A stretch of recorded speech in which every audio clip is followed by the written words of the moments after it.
تفضل يا أستاذ. الجن يا إخواني، قلت لكم مذهب إمام أبي عبد الله الشافعي يعارض الآية بظاهرها. واحد قال لي كيف؟ هو احتج بالآية إنه يراكم هو وقبيله من حيث لا ترونهم. لا لا، الآية دقيقة جدا جدا يا إخواني.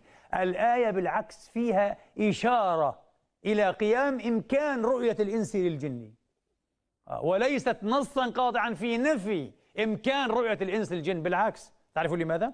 الآية لم تقل إنه يراكم هو وقبيله وأنتم لا ترونهم. لو قالت هيك انتهينا تقريبا. أنا عايز جملة مفيدة. قول لي جملة مفيدة عشان أفهمك. مش أنت قول لي قلت لي البتاعة أمك مالها ومال الكلام يا بتاع تقريبا، وما انتهيناش بالكامل لسه.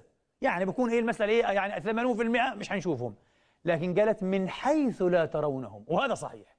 الآن الجن موجودون معنا هنا.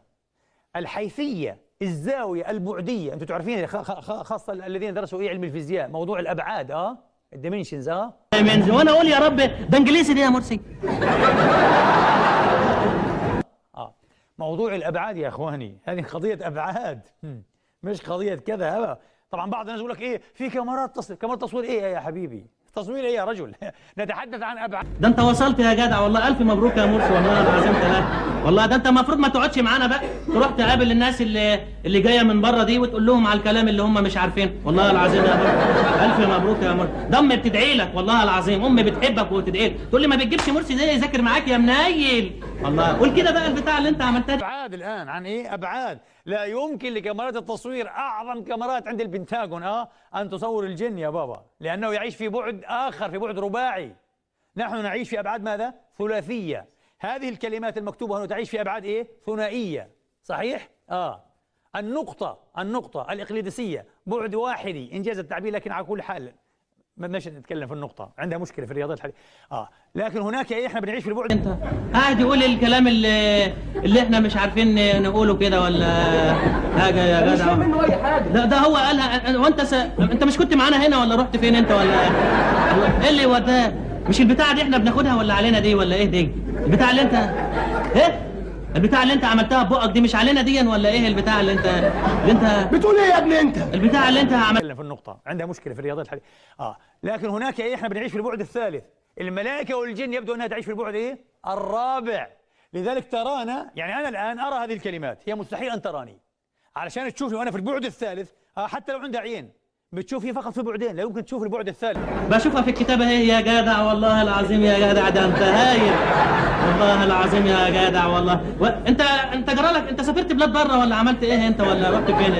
رحت فين انت؟ قول كده بقى. البعد الثالث في الفضاء ما تقدرش، فأنا بشوفها هي ما بتشوفني. في البعد الرابع بشوفني أنا ما بشوفه، الجن والملائكة عادي طبعا بشوفني أنا ما بشوفه. لذلك الحيثية التي يرانا من خلالها الجن نحن لا نستطيع أن نراه. ولذلك الحمد لله أهل السنة والجماعة، جماهير أهل السنة والجماعة مذهبهم أن الإنس يرى الجن. وكما قلت لكم في أحاديث صحيحة يا أخي، ووقائع بالألوف للعلماء والصلحاء وحتى الفسقة والسحرة والبطالين بالألوف يا إخواني. ابن تيمية تحدث في جامع شو اسمه هذا في يا نهار اسود، ايه ده يا جدع ده؟ الواد منصور ماله؟ ما بيجمعش. البطالين بالألوف يا إخواني. ابن تيمية تحدث في جامع شو اسمه هذا في في مجموع الفتاوى. ايه ده؟ اسمه ايه ده؟ اسمه ايه؟ ما هو معانا هنا في الفصل، امال يقول بس. لا هو اسمه ايه؟ لا انا عارفه، انا عارف اسمه، مالكش دعوه باسمه، بس قول لي عارفه. اسمه ايه؟ انا عارفه يا اخي، بس هو مش واخد باله مني، بس قول بس. تحدث في جامع شو اسمه هذا في في مجموع الفتاوى عن رجل كان في دمشق في الشوبك، في قرية عفوا الشوبك مش في دمشق، في قلعة الشوبك، كان يطير أمام الناس في الهواء ويصير على رأس الجبل تحمله الشياطين والناس يرونه. ايه ده؟ السلوك اللي عنده دخلت كلها على بعضها، مخه بقى في قفاه وجزمته بقت في دماغه. بتقول ايه يا ابني انت؟ مالك؟ في عصر ابن تيمية. ورجل آخر كان يذهب من جبل الصالحية أيها الإخوة إلى قرى من قرى دمشق، يطير في الهواء ويدخل على الناس من نوافذ بيوتهم. ايام ابن تيميه يعرف هذا الرجل يتحدث عنه. في اللي انت عملتها دي كده، قول كده، قول لي الحاجات اللي انت عملتها. هو المذيع اللي عملها لك ولا انت اللي عملتها للمذيع ولا المذيع هو اللي جالك؟ هو مش مذيع ولا بيشتغل ايه المذيع ده يا مرسي ولا عمل ايه ده؟ هي موجود هذا في كل زمان، والصح الكبار عندهم معاملة مع الشياطين، لكن ينبغي ألا نشغل أنفسنا بهذه القضايا. على فكرة هذه القضايا لا تقدم ولا تؤخر، لكن فقط أنا أحببت أن أجيب عن السؤال. حتى حين نقرأ عن عالم كبير أو صالح من صلحاء الأمة أو إمام أو حتى كلام لا تقل لي مخرفون، علماء المسلمين مخرفون، ليسوا مخرفون. والله العظيم يا جدع، الجدع ده بيسمع حاجات غريبة عمال يقول لي ده صحيح يا جدع. انت سمعت ليه من هذه قضايا ثابتة على كل حال بالحسن لكثير من الناس في كل عصر ومصر، وثابتة بالأدلة الشرعية. ولذلك مذهب أهل السنة والجماعة أننا نعم محال علينا أن نراهم في خلقتهم التي خلقهم الله عليها طبعا وفي عالمهم ومن زوايا. جاتك البلا في شكلك، مش تفسر انت بتقول لي ايه؟ يروننا من خلالها. لا نستطيع مستحيل. لكن إذا تشكلوا بأشكال، بشكل إنسي أو بشكل حيوان، وظهر في عالمنا الثلاثي، نراه ولا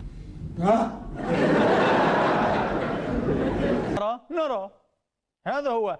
لذلك حمل العلماء من الشافعية أيضا الذين قالوا برؤية الإنس للجن، قول الإمام الشافعي: من ادعى رؤية الجن أسقطت شهادته. قالوا يريد أبو عبد الله الشافعي من ادعى رؤية الجن على شكله الذي خلقه الله عليه، وما أحد يدعي هذا.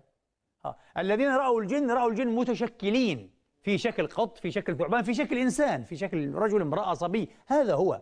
لم يقولوا أنهم رأوهم في شكلهم الحقيقي في عالمهم. لا يستطيع أحد منا أن يفعل هذا. لذلك الآية دقيقة.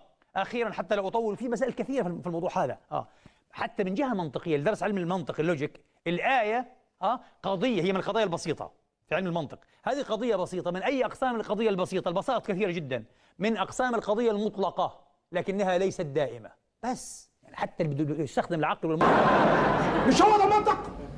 هو المنطق ولا مش هو؟ يا متعلمة بتاعت المدارس، هو ولا مش هو؟ هو ولا مش هو؟ يقول لي الآية قالت إنه يراكم، أقول هذه قضية مطلقة وليست دائمة. لذلك إمكان رؤيتهم قائم، يمكن للإنس أن يراهم منطقيا حتى إذا كان دليلك الآية القرآنية. هكذا هو التفكير المنطقي. هو ده المنطق؟ امال هو ده؟ امال الله، انت بتذاكر من ورانا ولا ايه؟ في المسألة. طيب، لكن لا نشغل كما قلت لكم أنفسنا كثيرا بهذه المسائل، لا تقدم ولا تؤخر، خاصة في عصرنا هذا. هذا بعض القول فيها. ماذا أقول وأي شيء يقال بعد كل ما قيل. وهل قول يقال مثل قول قيل قبل ذلك؟ كما قال الشاعر: رب قول قيل في قول خير من قول يقال أو لم يقال. ثم دعوني أتساءل: هل كل قول يعتبر قول؟ كلا وألف كلا. فهناك قول وهناك قول آخر. أما بالنسبة لقضية اليوم التي نحن بصددها، فدعوني أتساءل بكل ما أوتيت من قوة: